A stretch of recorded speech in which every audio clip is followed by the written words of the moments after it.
I would now like to request Enram to welcome Matt Winkler with the Punade.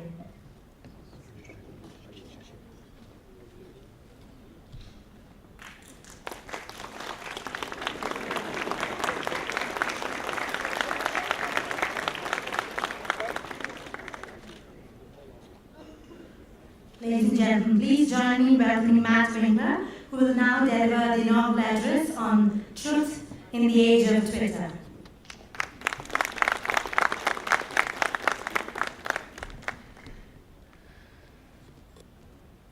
It's an honor to be here. I had the wonderful opportunity earlier today to engage with many of you in the classroom. And that's probably the most satisfying part, for me at least, of this visit, because you're the future, and I had a chance to see the future, and it works.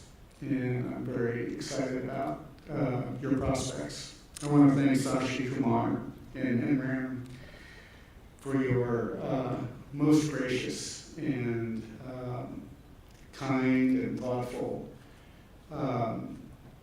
coordination and organization of this opportunity to talk to you today. About 5 years ago, at the height of the world's distress, not only from the financial crisis, but also from so many unforeseen consequences of the technology that has brought us to this point, I started what became a talk that I titled Truth in the Age of Twitter. I suppose today a more appropriate title would be Truth and Trump in the Age of Twitter. Who knows, maybe it'll get to that point. But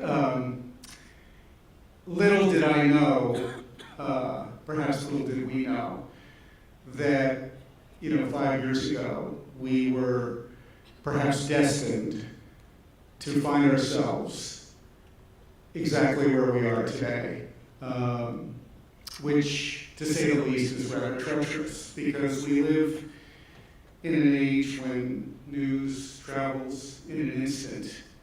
Everyone knows that.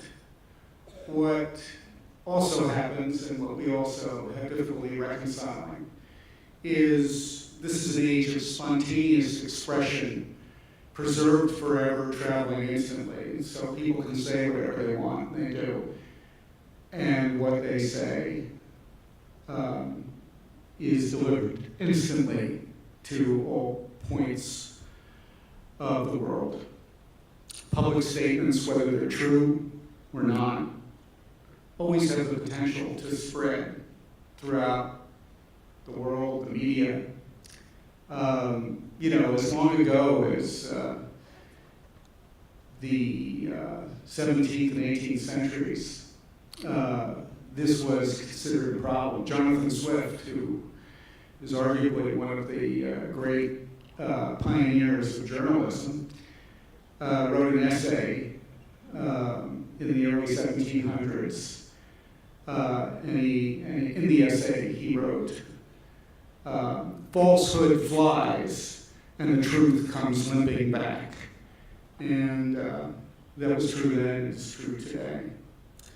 And we've obviously seen more recently examples, particularly in the past year, 2016, which was an extraordinary year for the world, but especially for the United States, being the largest economy, the largest military country in the world. And here was a candidate like no other, Donald Trump. And in the course of the year, just about everything he said turned out to be not only questionable, but incorrect, inaccurate.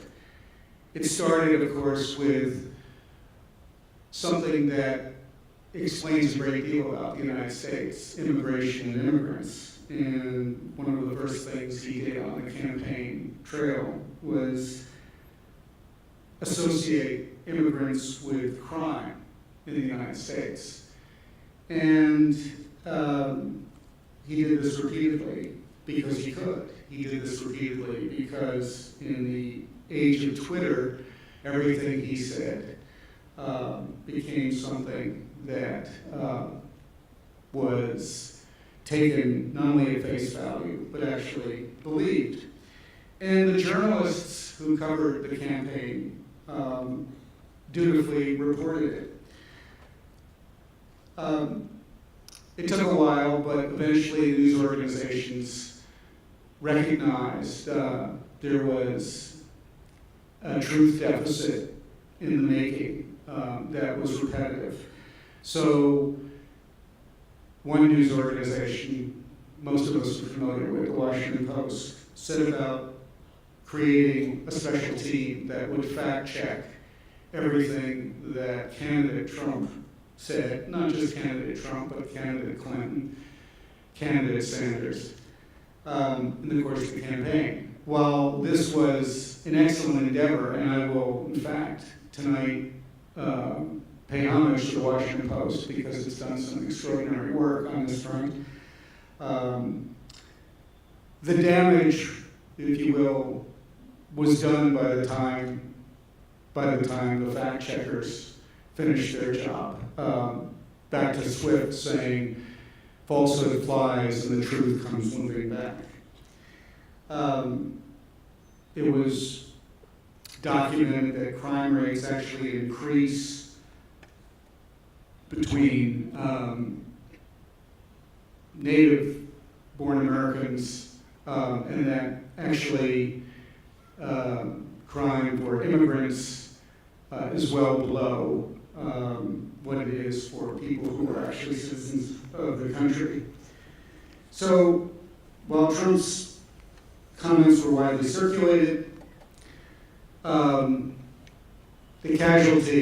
first casualty was that by the time the fact checkers got around to dealing with them, something that had been asserted became a fact. Let's transition for a second, though, because it's not just about candidates running for office. In the course of every year, there are momentous events. The year 2015, which came before the election year,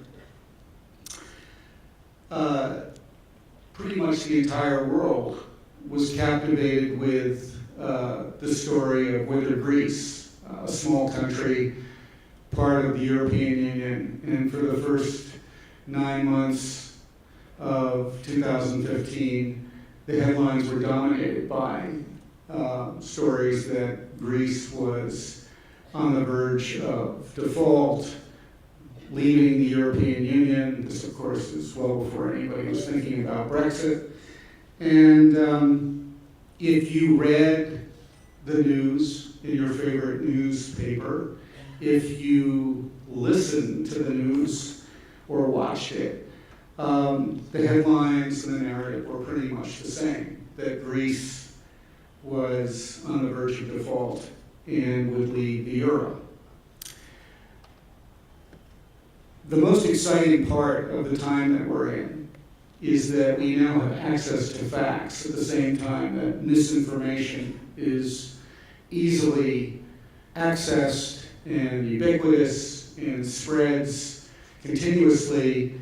There's an opportunity for journalists to access facts with greater precision and effectiveness than ever before. This is what, of course, excites me, and I think excites my colleagues at Bloomberg, and I hope it excites everybody who aspires to be a journalist today, especially understanding that when we have data, especially about topics such as the economy, companies, markets, we actually do have an opportunity with much greater force than ever, much greater moral force than ever, to speak truth to power. And Greece is a good example, because if you had a Bloomberg or looked at a Bloomberg, or had access to a Bloomberg in 2015, you would have realized that all through the course of that year, especially the first 9 months, just by looking at one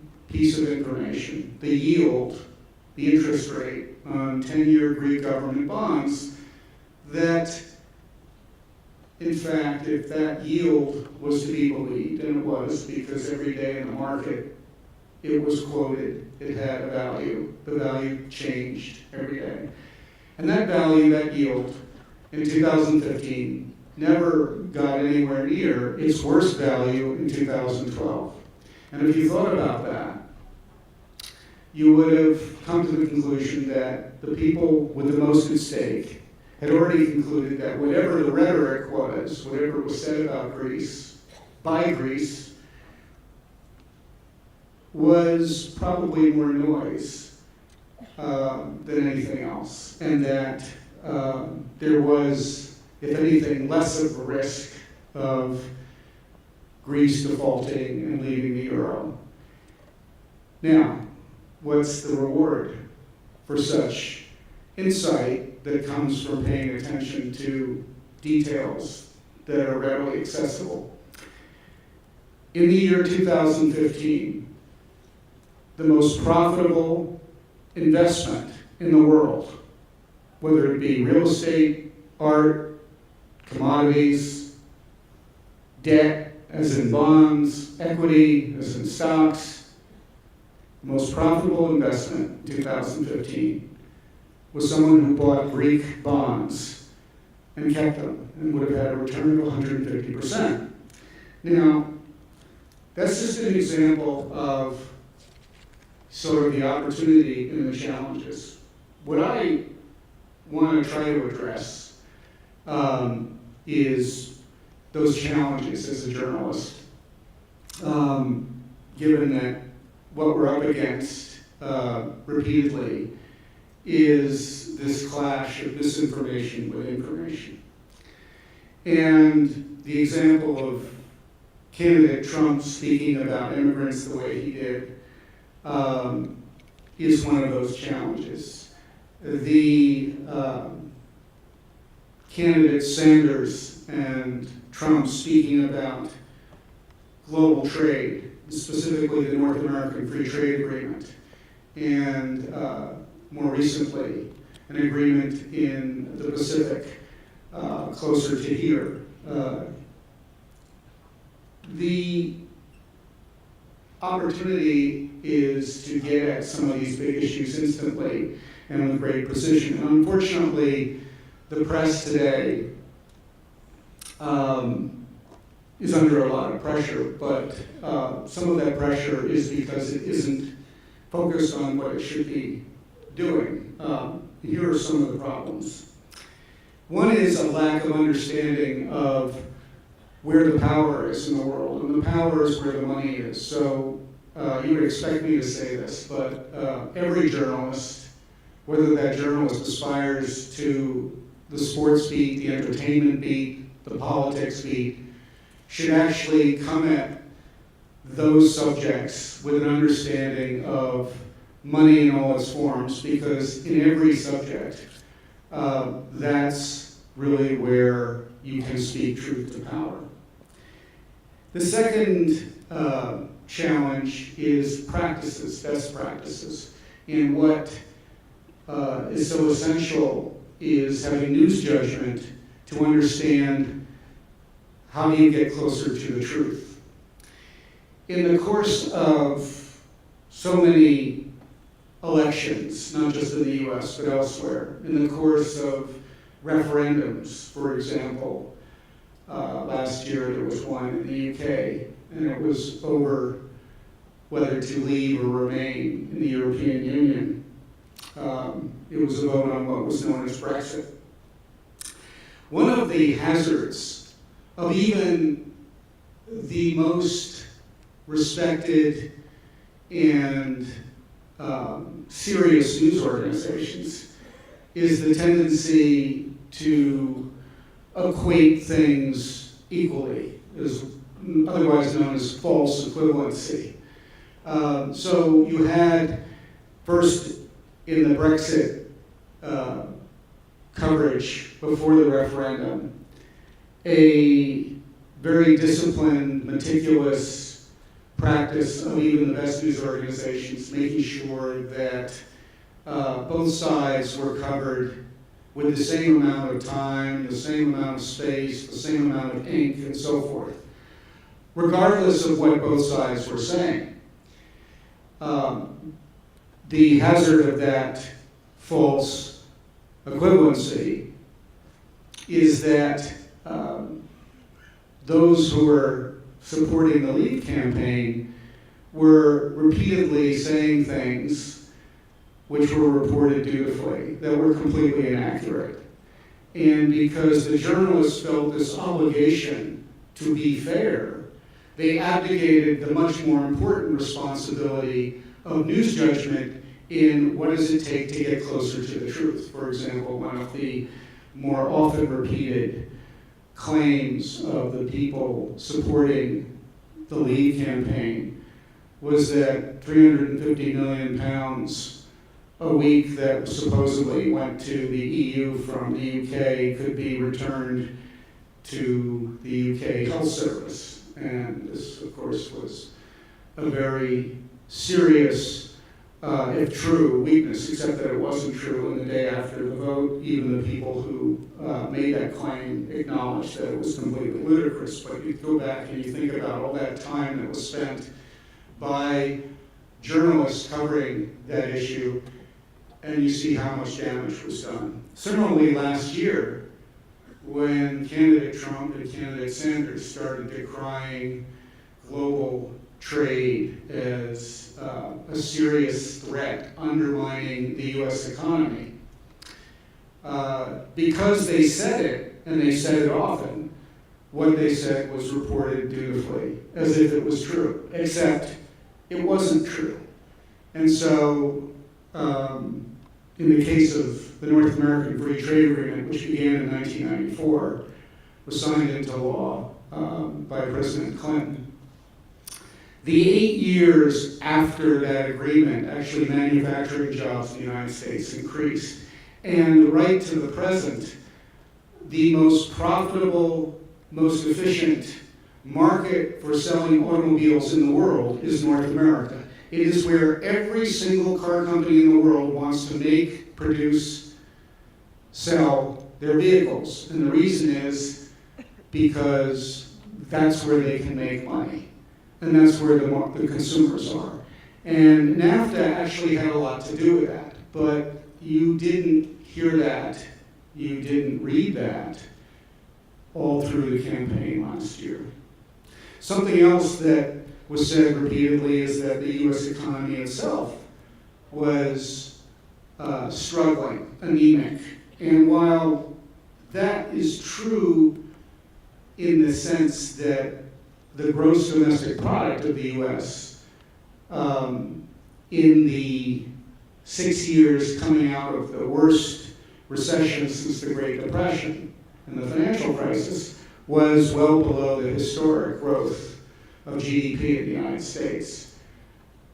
The US was the only developed economy in the world in 2016 that had record GDP after the financial crisis. You couldn't say it about Germany.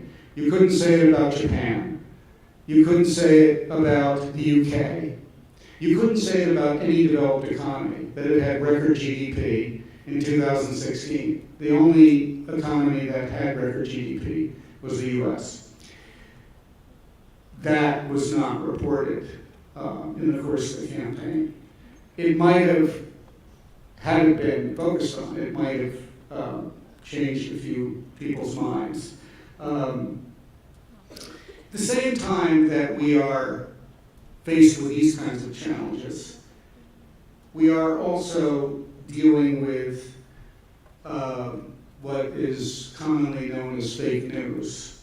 You hear that over and over again. And you know, that is actually a very pernicious threat to our institutions, because people can't make informed decisions on the basis of fake news. In fact, they make the wrong decisions on the basis of fake news. But the source of fake news actually is not new. Fake news itself is not new. Certainly in places like the US, there are many examples of where what we would call fake news were infecting the body politic, and it goes all the way back decades. You could go back to the 1950s when a very troubling chapter in American history, people were subjected to hearings, lost their jobs simply because they were asked the question, are you now or have you ever been a communist?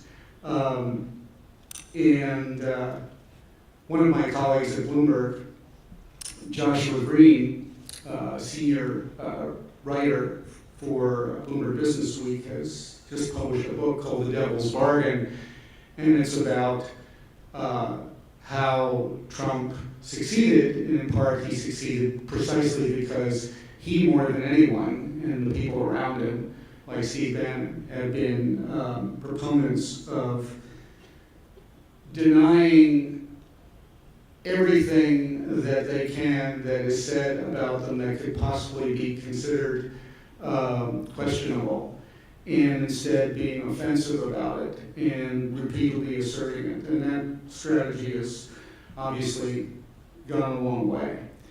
A more recent example, just this week in the United States, the Republican Party, which controls the White House, controls both houses of Congress, and should be in a position to do whatever it wants, because even though it's not a parliamentary system, it has the votes to enact policy because of those majorities and because of executive leadership, all one party.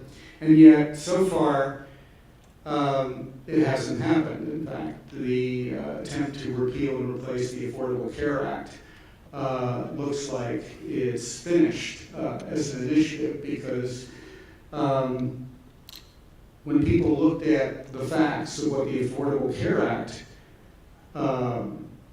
is and what it does, it's very difficult even for Republicans to repeal it and consider replacing it. And one example of that, a story that did not get a lot of reporting in the course of the campaign last year, 2016, and even years before, the state of Kentucky, which, like other states, had an opportunity to expand health care in a state with the Affordable Care Act of 2010. And by 2016, millions of people in Kentucky had access to health care they didn't have before. However, a poll was taken last year, in fact, was taken many times, and people in Kentucky were asked how do they feel about the Affordable Care Act. And they were also asked at the same time, how do they feel about Obamacare? And this survey showed that overwhelmingly people disliked Obamacare, and overwhelmingly they favored the Affordable Care Act. They're both the same thing. So that tells you that there's at least a deficit in terms of understanding, and it comes from news. Now, this isn't all bad, but it is a challenge. I said the Washington Post has done some very extraordinary, diligent work following, if you will, fake news. And what I wanted to share with you, because it actually released earlier this month, just a week ago, the most popular fact checks of 2017. And the first one is Trump's claim that the refugee policy, something that I think many of us in this room pay a lot of attention to. He said it was similar to Obama's in 2011. That was his claim. And because he's president of the United States, and because he's Donald Trump, whatever he says not only is tweeted, but it is looked at around the world. But as the Washington Post dutifully examined that claim, it turned out to be false, but it took a little while for the truth to come lumping back. He claimed that Russia tampering in the US election itself was fake news, and kept asserting throughout most of this year that it wasn't true, even though every single intelligence agency in the United States said otherwise. And once again, once the facts were examined, the truth came limping back. He said that Obama had wiretapped him, and this, of course, was widely reported, and for a while was considered a very serious charge, and then the truth came limping back. In the context of Obamacare, Affordable Care Act, he said that nothing that we do with either the legislation emerging from the House or subsequently legislation that was worked on in the Senate would have any impact on what we call pre-existing conditions in healthcare. And of course, the truth came limping back. That wasn't true either.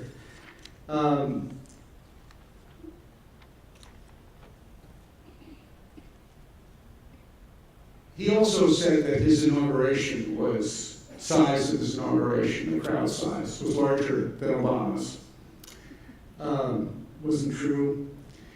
He said that the Russian involvement, which came from WikiLeaks, there was no connection. That turned out to be true.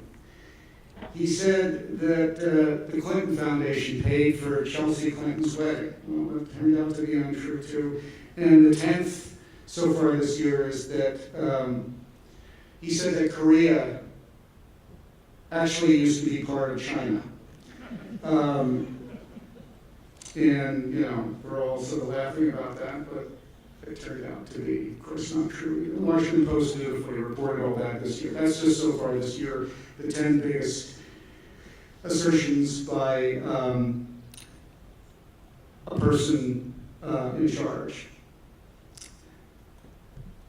But I did say that there's an opportunity in all this, and it would be remiss of me to come all this way to see you and be with you and not share with you, I think, some wonderful data, facts, think that gets us closer to the truth about where we are now, India.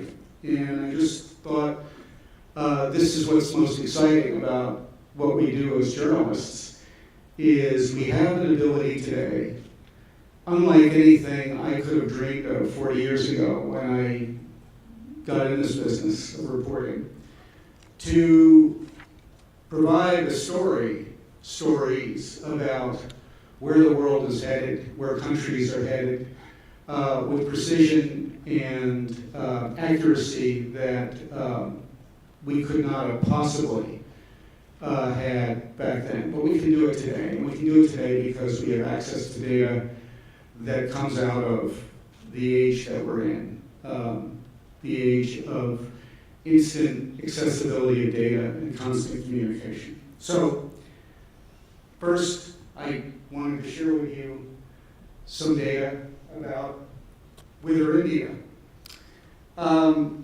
It happens to be the case that India's growth since 2015 has exceeded every country in the G20, and especially China.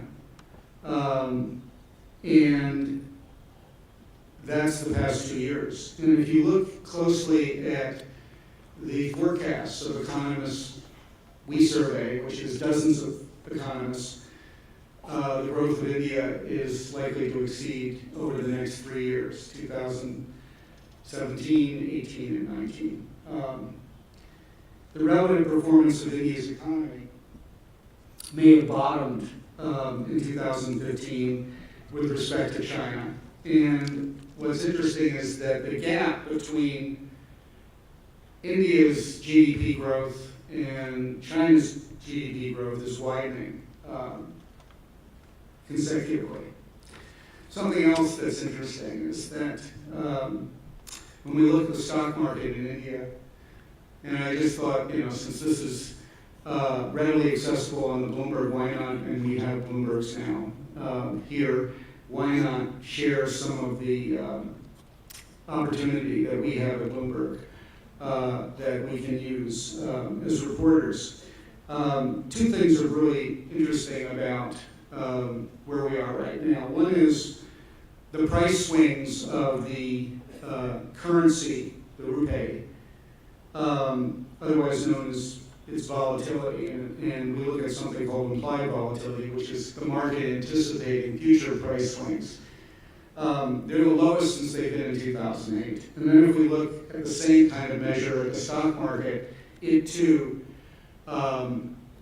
has record low volatility, record low. We've never seen the volatility of the market, the stock market, as low as it is. That's good, by the way. That's good news. That's the sense of stability. When we look at what the rest of the world is doing with this country, India, we can see that in the form of what we call exchange-traded funds, investors are more bullish about India than they are about any emerging market. And during the past 3 years, the money that has flowed into the stock and bond market in India is in excess of $4.8 billion. And that's the most net flow among all emerging market economies. And this year alone, more than $2 billion has flowed into India, which is, as I said, almost half of what we've seen over the past 3 years. When we look at the performance of the market, stock market, it too is beating the benchmark for emerging markets handily so far this year. When we look at what these returns are measured in US dollars, we see something else that's very interesting about India. No economy can grow and expand without a robust financial industry. And in the past 5 years, the financial industry in India has seen the biggest expansion in its weighting in the world of any emerging market in the world, or any developed market for that matter. The weighting has increased by about 11 percentage points. Not even Brazil, which has also experienced a significant change, has come close to that. And Indian banks, as you well know, have been very busy. A lot of the attention here is directed towards things like non-performing loans to assets. But even when one looks at that ratio as a risk, by comparison to all the emerging market peers, even the measure of bad debts or non-performing debts is low by comparison to the rest of the emerging market. When you look at why is this happening? Why is this happening now? Well, one reason is, as you well know, interest rates here are relatively high. They're among the highest, actually, in the emerging market world. But inflation is relatively low. There is now a great expectation that, in fact, the Reserve Bank of India will be poised to lower interest rates in the months to come. And what that has meant is that money from all over the world, but especially the United States, where interest rates are much lower, in comparison to, say, a little more than 1% in the United States versus more than 6% here. So people are taking their dollars, they're converting them to rupees, and then they're lending here in India, and they're making a lot of money. But the net effect of all that is that more and more money is coming into this country. as a result. The world's biggest investor, BlackRock, largest money manager in the world, recently said India is our favorite market among all the markets in Asia.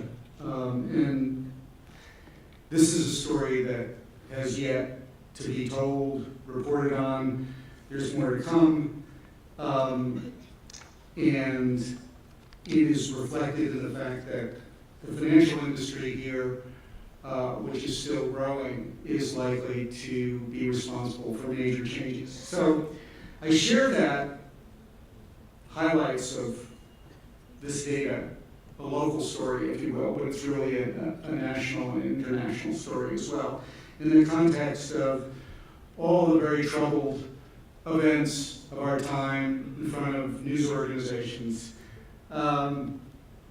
This story about India is a relatively simple story to tell or show because there's plenty of data to refer to. And if we focused ourselves as journalists this way, it would be a lot easier to deal with the fake news that is everywhere upon us. Because the problem with fake news, the biggest problem with fake news is that it's fake, is that there isn't enough data anywhere to support what is the fake news. Whereas the beauty of the truth, it's been said over and over again, you never have to change your story. The truth has lots of examples, lots of data points, lots of facts.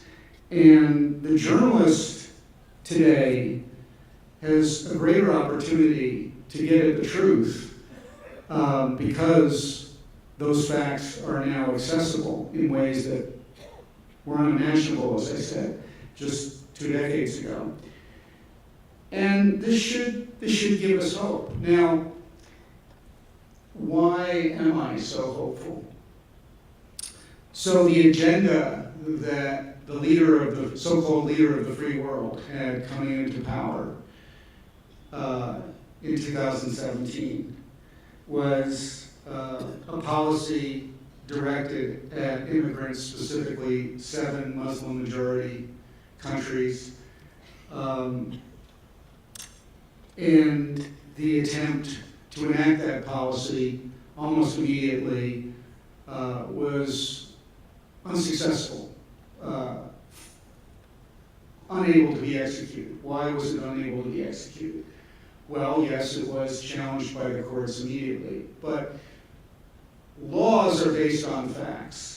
And, I never thought I would say this a year and a half ago, but I think arguably the 2 most important professions, at least in the United States right now, maybe lawyers and journalists, not necessarily in that order, but they go together. Both rely on evidence to succeed.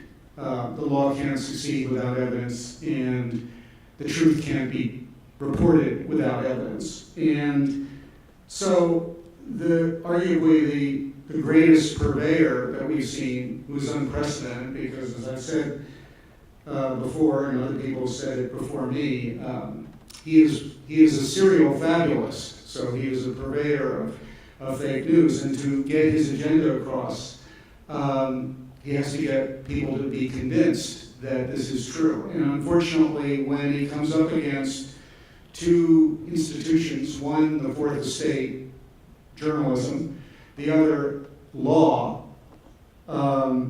these are worthy adversaries, and these are indispensable to any democracy. And so that initial policy failed, and is still, by his own measures, failing. Almost everything else that he's attempted to do, from his perch as the chief executive, has also failed because it is bumped up against the fourth estate and the rule of law. And those 2 things together have depended on one thing, which is truth more than anything else. So I wanted to leave you with that Doubtless you have questions. Doubtless there will be questions asked at this point, but my time's up for now, and I wanted to thank you very much for this wonderful opportunity to be with you today.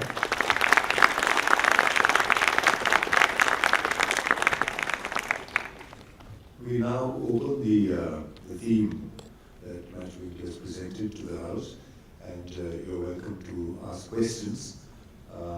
There are microphones into which we request you to speak, and please identify yourself before you ask the question. Do try and restrict yourself to one question, and this time we can come back to you for the second and third, and fourth or fifth. And do try and make the questions as far as possible, and raise the questions as succinctly as possible. Thank you.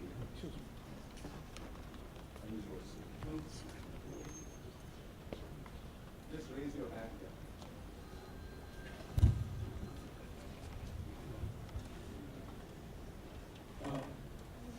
I'm Bhagwan Das. Is an asset bubble building up in India, either in the stock market or in the real estate market? I'm not an economist, so it would be presumptuous of me to give you an opinion or any kind of assessment. I'm still just a journalist, and I can only report what is known. And based on what is known, and I couch my response in the context of, say, relative value, which is looking at, say, the markets here, institutions here compared to comparable institutions around the world. And based on a relative value perspective, the answer to your question would be no. I'm Aruna. So I want to put this question to you that India has a skilling and jobs problem, and there are a lot of farmer suicides. There's been initiatives like the demonetization. So the average Indian isn't exactly feeling very positive. So how do we as journalists reconcile the daily realities of an average Indian man to hopeful data that about the stock market and such that is presented? Yeah, so to take that question, there is a huge challenge here with respect to employment and opportunity in the job market. And that, unfortunately, is a reality that is going to persist based on all the information, the data that we have available to us. What is encouraging at the same time is that a country that experiences growth, as India is experiencing relative to its peers, is in a favorable position, not an unfavorable position. And to be growing as India is, as an economy, is going to make it easier, not worse. And as the data shows, one of the very important parts or roles that the financial industry plays is that it channels or allocates savings, what people save, into investment, and it also provides credit, those two things. That's basically what a financial industry does. And the financial industry is doing that more than it's done ever before, actually. That's a good thing, because it means that more investment is occurring here. And if there's more investment, and of course the economy is growing, that's going to make it a little bit easier to deal with that other challenge that you mentioned that isn't going to go away, which is employment. Students of the ACJ can also ask questions, just in case you're wondering. Yes, sir. I'll come to you after that, right? Sir, Matthew Winkler, after 2 centuries of US Constitution, as your lecture ended, why there is still some doubt about the rule of law, which should be there, as a matter of fact, not as a question to be raised. Rule of law. Yes, that's a great question. Here's what was often missed, most of the time missed, in the course of covering the election of 2016. There have been, since the beginning of the American presidency, only 5 elections in which the president was the loser, the elected president was the loser of the popular vote. This was one of those elections, and we've had, as you know, many, many elections since our first. And that made this election, unfortunately, an example of what's wrong with perhaps even our law, to the extent that you had an outcome in which the loser of the election got almost 3 million more votes than the winner. So if it's a democracy, it was a breakdown of democracy to the extent that the choice of the people was denied in 2016. This is not regularly reported on, if not widely reported on at all. On top of that, there have been many attempts to suppress the vote.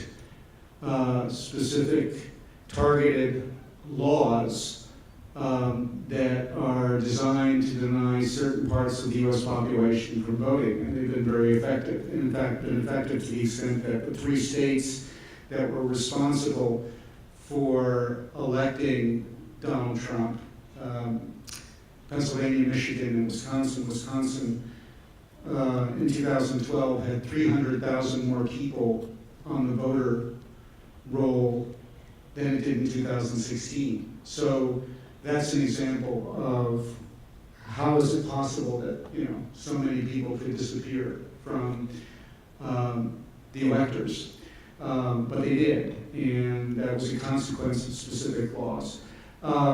If you wonder why is candidate Trump to President Trump still today, after 6 months, the most unpopular president in our history of polling, going back decades, you have to go all the way back to maybe Harry Truman, which is when we really started polling in our time, and no president is as unpopular as he is, and it's partly explained by the fact that he wasn't elected by a majority. Most of the voters did not vote for him, and so it stands to reason that he's where he is. So the answer to your question is, there's a crisis at this point in our electoral process, and when you put that together with a foreign government directly interfering in the voting process, as we now know Russia did, and the possibility that perhaps some people in the Trump campaign may have participated in that process, it's real cause for concern. Yeah, it's a big threat, and obviously it's a dangerous story that has to be covered with as much depth and detail as possible. Good evening. There are a number of hello. Go ahead, we can hear you. There are a number of commentators who've lamented the lack of civility in public discourse in the United States, and this is a problem that we have in India as well. How great a threat of it do you believe it is to democracies when major political figures, commentators, and sometimes, unfortunately, even journalists can't debate or converse on decent terms? I'm not sure the lack of civil discourse is new or that it's unprecedented. It may be louder, it may be noisier, at least in the context of the U.S. As a democracy than it's ever been, but I'm not sure it's new. If one were to look back on the period leading up to the Civil War in the United States and during the Civil War, not only were things said about people that were at least as vile, pernicious as what's said today, politicians actually brutalized their peers. In one case, a senator from Massachusetts was beaten on the Senate floor by another senator. That's how bad it got. So I'm not sure this is a new thing. In answer to your question, though, it's very destabilizing, dangerous practice that we're witnessing, and it's very corrosive to civil government, and it's something that we should be discouraging and avoiding. You know, when I was starting at Bloomberg News almost 28 years ago, and part of the reason for doing the Bloomberg Way was the concern I had as a journalist was obviously the language that we would use, and it didn't make me particularly popular then or now when I insisted that reporters and editors refrain from using certain parts of speech, adjectives in particular, from their reporting. And the reason why I insisted that that be a practice that everybody follows because you know, an adjective is a characterization, generally speaking, when it's about a people or an event.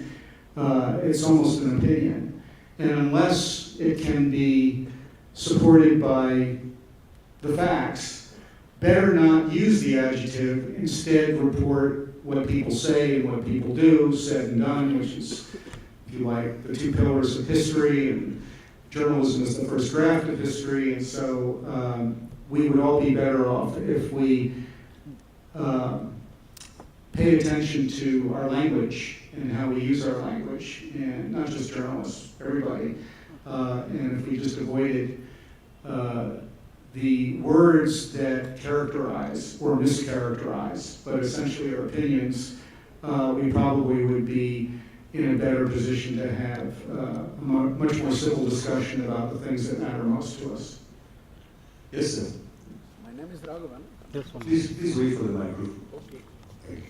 There is no Chapter 11 in India unlike US, but there are already 12 big conglomerates already got huge debts, and there are insolvency associations that have been introduced to that extent. It's a horror story. Coming to brass fact, what do you think will be the solution? We are sitting on almost like welcome. Apart from MP, huge debts are there, including National Carrier, Air India, and all. The common man is bleeding to death. What is the solution for the future, you think, from this angle? I'm not talking about this. So I leave it to policymakers, people who are elected, to decide what are the appropriate measures that should be taken for any challenge, political, social, economic, whatever it may be. As a journalist, I think it's incumbent on us to report with as much depth and detail and transparency what are the disruptions, what are the threats to stability.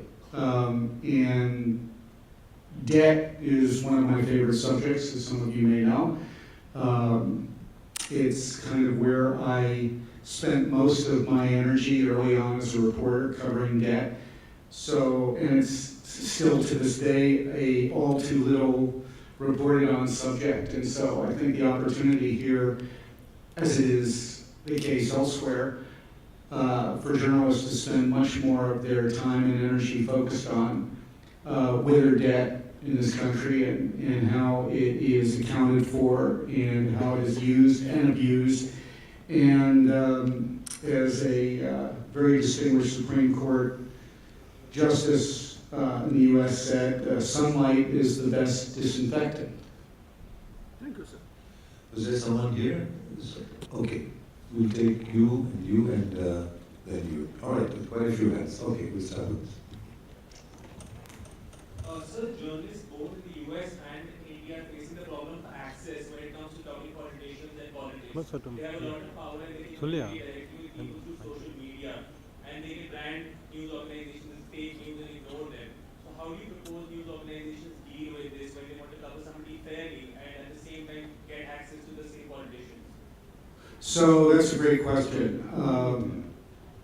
People usually in positions of power don't want to talk about the events that are unflattering to them. And so anyone who dares to bring up a subject that is potentially unflattering to a person in a position of power, there's a lot of difficulty in getting access. I think that's always been true. It will always be true, probably. I do think there is a recipe, though, or a formula, or a practice that can enable us to get closer to people who are making policy. And it's a bit of what I was sharing with you today, which is the more we can take what matters most to the people who are making policy, which is the data about their economy, the data about their markets, the data about their companies, the data about their investments, and share that data with these policymakers and decision makers as a way of engaging them, we have a better chance of winning their participation. And the reason for that is it's all about them. It's all about what they are doing and how they're doing it, and it's data. It's not opinion.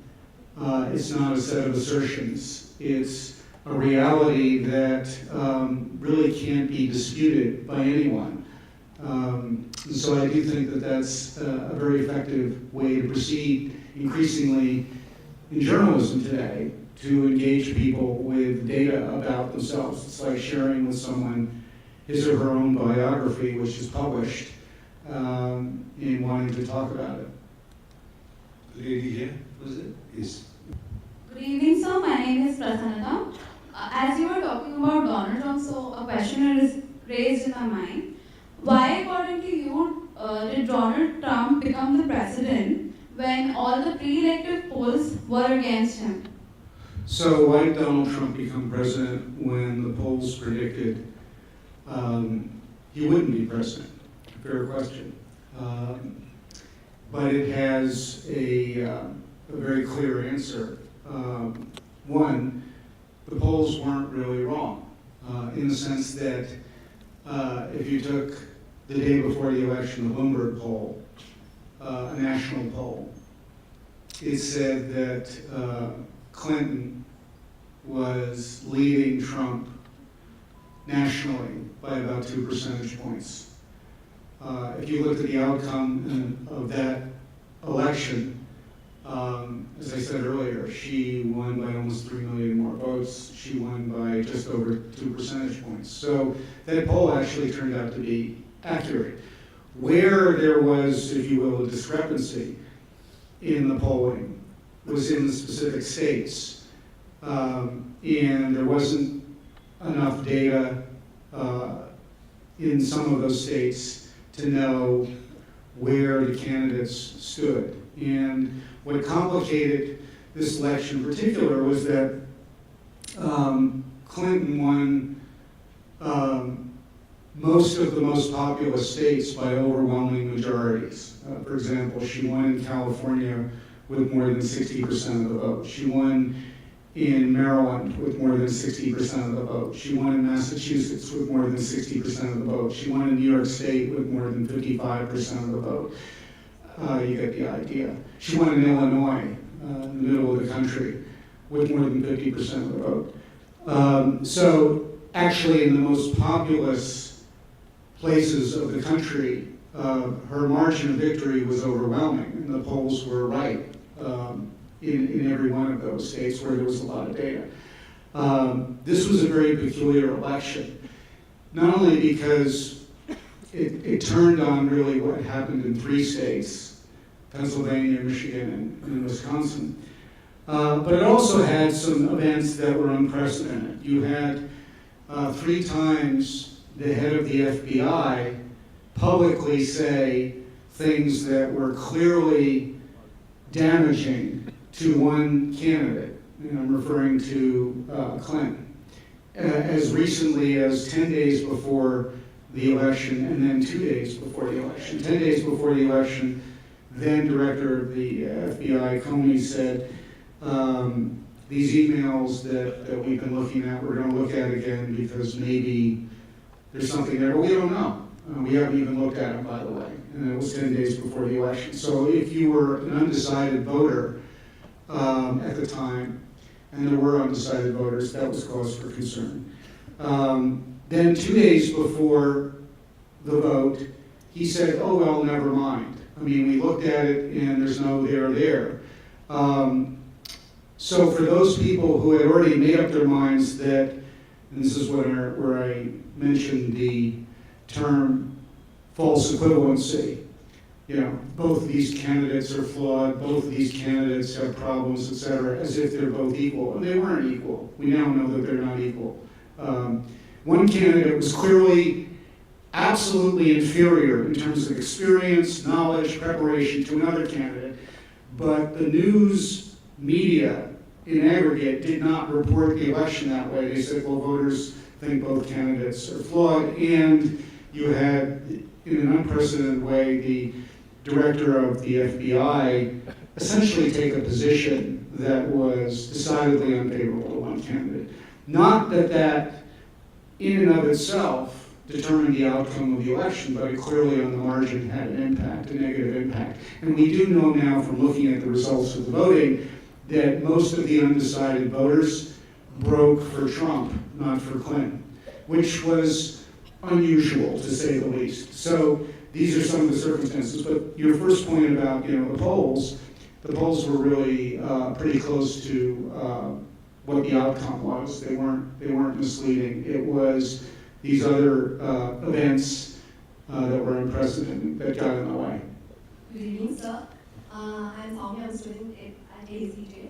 I have a question regarding the Gulf issue, specifically the one in which a couple of Gulf countries insisted that the news agency Al Jazeera be closed. So my question is, do you consider this demand to be a reasonable one, or do you believe that it is yet another attempt to stifle the truth and persecute?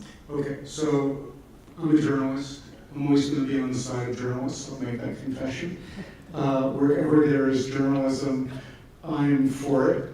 Wherever there is freedom of the press, I'm for it, and I'm for anything that perpetuates freedom of the press. So I am against any authority, anywhere, getting in the way of freedom of the press.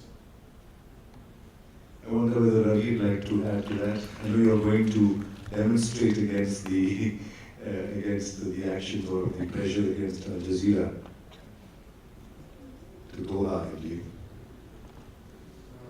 Well, my name is Ravi, and in solidarity with Al Jazeera, the Qatar government is Qatar Human Rights Organization is organizing a conference in Doha on the 24th to 25th of this month, when I think journalists from all over the world are expected to gather and express solidarity with Al Jazeera, which faces the threat of closing down, or faces pressure to close down. Sorry, what's the question? Okay, Mike. Now that I have the mic, a question. The issue of gullibility. Why are so many people prepared to read and also believe fake news? Is it possible that as journalists get active with fact-checking and exposing fake news, that the market for fake news will somehow diminish?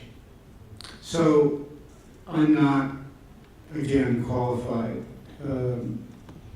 either as a psychiatrist, a psychologist, a historian to fully appreciate what is the reason, what is the principal cause of fake news. Although, as a journalist, and especially a journalist with some experience in the United States, where paranoia is a recurrent theme, trend. It visits, unfortunately, the United States in its history on many occasions. In fact, there was a wonderful book that I read as a student of history called The Paranoid Style in American Politics by Richard Hofstadter. And, I think it's actually a very valuable piece of history because it helps us understand why we're where we are today. What does that really come down to? As we all know, the source of conflict is the fear of the other. The fear of the other. And so fake news is part of that fear, is the consequence of that fear. There are people right now who are afraid that whatever they've been accustomed to, that they think was beneficial to them, is under siege, is being threatened. Obviously, the world as we know it has changed dramatically in the past 20 years. Globalization is a process that is continuing. It's going to continue no matter what we say and do. And for people who are threatened by globalization, and there are many of them everywhere, because they think that they are going to suffer, and they're probably right in many ways. And so their fear of suffering is directed in many ways, but one of the manifestations of it, I think, is fake news, comes out of that fear. Yeah, 1 minute, sir. Yes, we have time just for 3 more questions. I'll have you, and then finally Ram has, in fact, said at the beginning that he'd like to ask. We'll have her, and then I'll come to you. Hi, I am Anjali. So as a response to deal with the problem of fake news, Google is trying to change its algorithm to make sure that fake news doesn't come on top of search results. But at the same time, this is from something I read in Bloomberg, it's that they said something on the lines of they're trying to reduce auto suggestions that turn up, which are offensive. And an example was, are women evil? Now, if the reason it turns up on top of auto suggestions is because it became popular. Now, if that doesn't turn up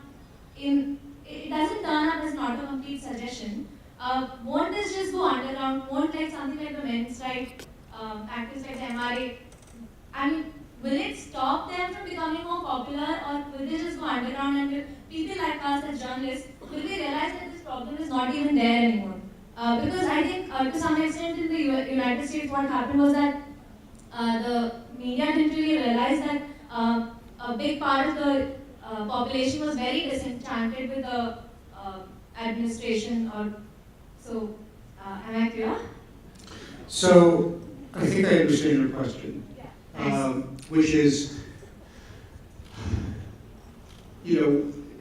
what has been learned in the past year? What has the profession of journalism learned in the past year, especially in the U.S., about where we are now and what we are talking about right now, fake news, and an alternative reality that is pushed through social media and other channels of communication. And I think what has been learned is that the most serious and professional news organizations recognize that a very focused, aggressive attention to the facts as much as possible instantly is, at this point, part of a requirement, is the requirement of journalists. And the second thing is I think a lot of journalists have recognized the failure of false equivalency. I'm not the first to bring that up. In our reporting when we do he said, she said, she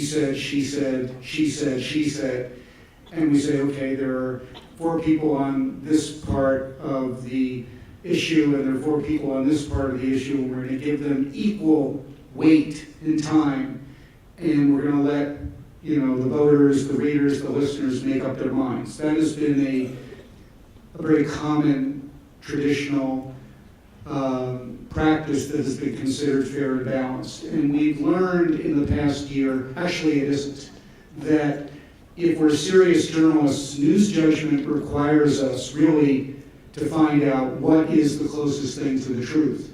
And if one side is overwhelmingly fomenting falsehood, and that's part of its agenda, and the other side is up to a point, then you can't equate them. You can't say they're both the same, they're both equal, and a pox on both their houses. As a journalist, you have to, this is where you have to take a stand and say, no, most of the lies, if they're lies, are coming from this source, and we have to emphasize, we have to quantify, that's why the Washington Post to me is a very good example. They created in their news organization a team of reporters and editors who are dedicated to checking the facts. And what did that group find? They found that in the course of 2016, overwhelmingly, most of the falsehoods came from one side of the political spectrum. Came from one party, came from one candidate. It was not equivalent. It didn't come from both. And yet, if you go back and you look at the way broadcast news and even print news reported the election, it was mostly, well, they're both flawed, they both misstated things, and they're both bad. And journalists have learned since then that that's a very slippery slope that does not lead to good news judgment, does not lead to accurate reporting, and it's lazy. And I think, we're seeing hopefully some signs that people have learned from our mistakes. Yes, the gentleman here, and I'm sorry, we'll have to, after that, just round as a question. And I apologize to the others who didn't get a chance. We are really running out of time. Sir, in the positive side, in a democracy, this family rule is not good. Like Jeb Bush, like Hillary Clinton. It is a positive that a family man could not come in a democracy. And what do you think about these family people coming like... So democracy, I think, family rule is not a good thing. You're right. Yeah. So I think if I understand the question, a dynastic rule. Yeah. So look, anybody can run for office, and we know who runs for office. And generally, it's easier for people of means to run for office, wealth, power, so on. It's easier for people who have a family that has been engaged in politics. Do it again and again. But in a democracy, if it's a vibrant democracy, even the families with the greatest resources, let's take the Bushes, in the year 2016, you would have thought Jeb Bush would have been perhaps the strongest of the candidates at the start of the election process. And yet his candidacy didn't go anywhere. You would have thought that maybe Hillary Clinton, not only as the first woman president, but someone of extraordinary intellect, experience, Secretary of State, very well-read, knowledgeable, would have had an easy time of it. And besides, her husband, as president, presided over the best economy in the 20th century in the United States, the best economy, created the most jobs, had the best economic performance, and so forth. It didn't happen, obviously, we know that. So I hesitate to think that just because there are families with great power and resources that they are guaranteed to succeed. It doesn't always work out that way. And, again, what we learned was the more democratic we are, the more difficult it is for people to assume that just because you're connected you are entitled to the office that you seek. Finally, a question from Ram. Going back to the question of what can be done about fake news, we touched on this morning, but I request you to respond, to tell us about this. Is there any guarantee that the Trump phenomenon, and it's not just about an individual, you have Farage in the UK, Le Pen in France, you have people in India, Sri Lanka, and so on, that this will be normalized, and what you consider, that is the normalization of deviance, and will become the new normal. Is there any such risk, and if there is there any assurance or guarantee that this can be averted? So, thank you for that question, because it is one of the most important questions, and you used the word I should have mentioned earlier, which is a great mistake on the part of journalists everywhere, to attempt to normalize everything. And that was a mistake in 2016, especially in the US, the attempt to normalize, for example, candidate Trump. Candidate Trump, first of all, is unprecedented. Candidate Trump is, in a word, abnormal, if I can use that modifier. And I would have trouble getting through my style book on that one, but suffice to say, everything suggests that he was abnormal. So for journalists to attempt to normalize something that is abnormal is perilous. That's the slippery slope we don't want to go down. And it's very important that in the context of fake news, that we treat it, consider it for what it is, which is falsehood. It will always be falsehood. We should never, ever get to any point where we accept it as something given. We should reject it outright. And that's been a very painful experience for journalists, especially in very developed democracies like the US, that fake news could be so virulent. We make a big mistake when we attempt to normalize it. But I do think that the press increasingly recognizes how